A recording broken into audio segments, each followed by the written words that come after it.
Game of Thrones' new prequel is bringing back HBO's worst nightmare. Imagine HBO executives sitting in a boardroom, sipping their expensive coffee, feeling confident about their expanding Game of Thrones universe, when suddenly someone pitches an idea that makes everyone's blood run cold. An idea so controversial, so potentially catastrophic, that it could either be a stroke of genius or a complete disaster waiting to happen. Well, buckle up, because that nightmare scenario is becoming reality, and HBO is about to venture into the most dangerous territory they have ever faced in Westeros. This is not a drill, people. If you want to stay ahead of every shocking reveal and insane theory in the Game of Thrones universe, hit that subscribe button right now and smash the notification bell. Here at Westeros Throne, we are your eyes and ears in Westeros. And trust me, you're going to want to be here for what is coming next. So what exactly is this nightmare that HBO is willingly walking into? Let me paint you a picture. After the success of House of a Dragon, which proved that audiences still have an insatiable hunger for Westeros content despite how Game of Thrones ended, HBO decided to get ambitious. Really ambitious. They are developing multiple prequels, sequels, and spin-offs that will expand this universe in ways we never imagined. But there is one project in particular that has everyone talking, and not necessarily in a good way.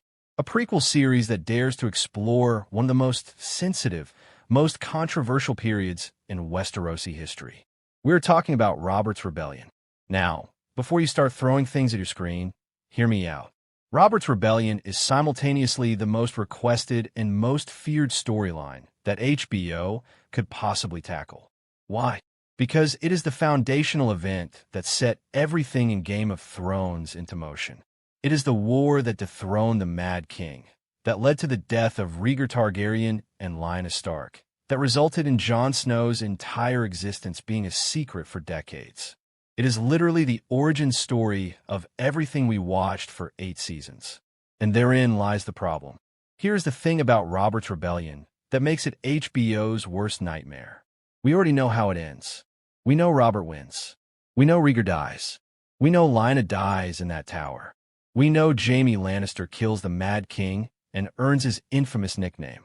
We know the Targaryen babies get murdered while allegedly. We know all of these pivotal moments because Game of Thrones spent 8 seasons referencing them constantly. Characters could not go 5 minutes without bringing up something that happened during the rebellion.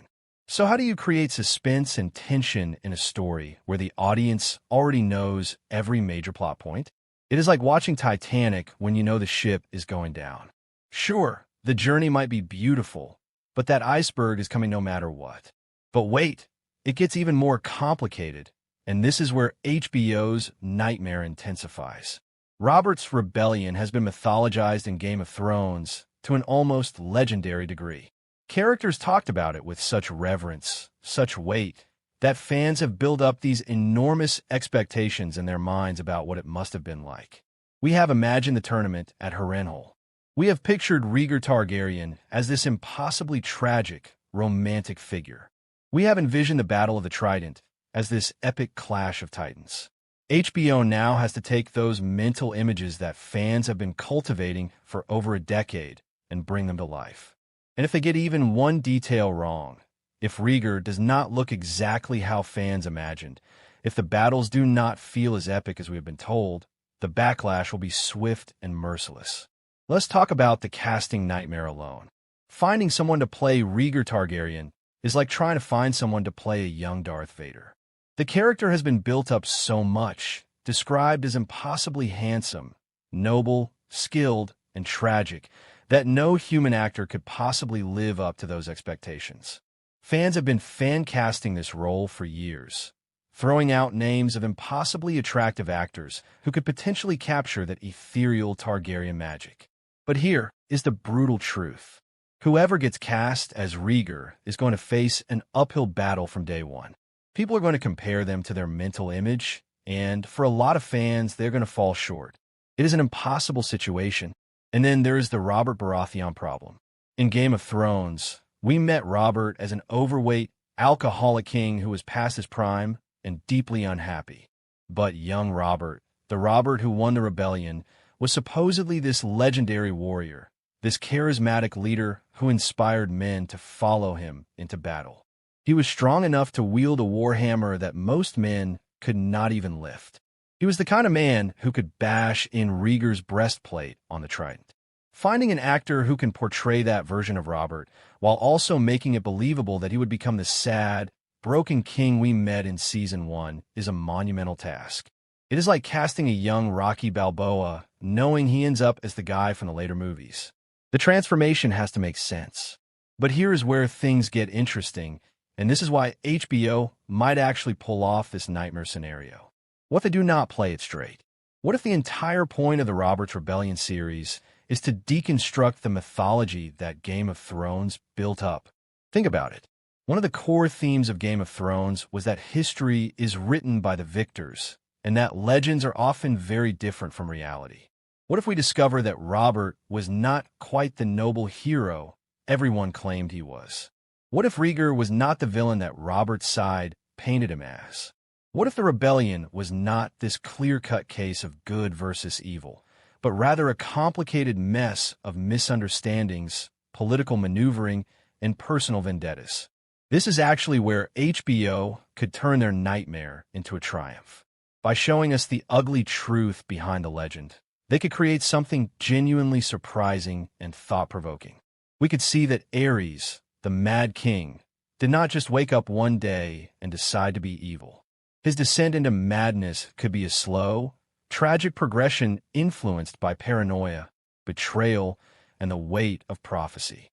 We could see that the rebellion was not really about honor and justice, but about powerful lords who wanted to overthrow a king and used Lyanna's supposed kidnapping as their excuse.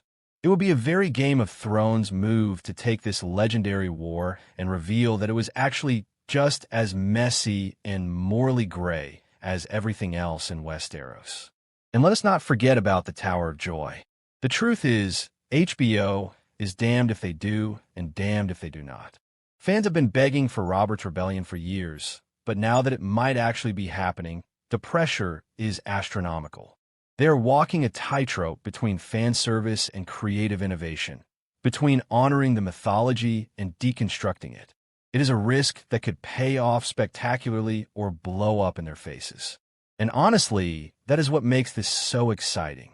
We're about to find out if HBO has learned from their past mistakes, if they can deliver a prequel that lives up to impossible expectations while also telling a story that feels fresh and necessary.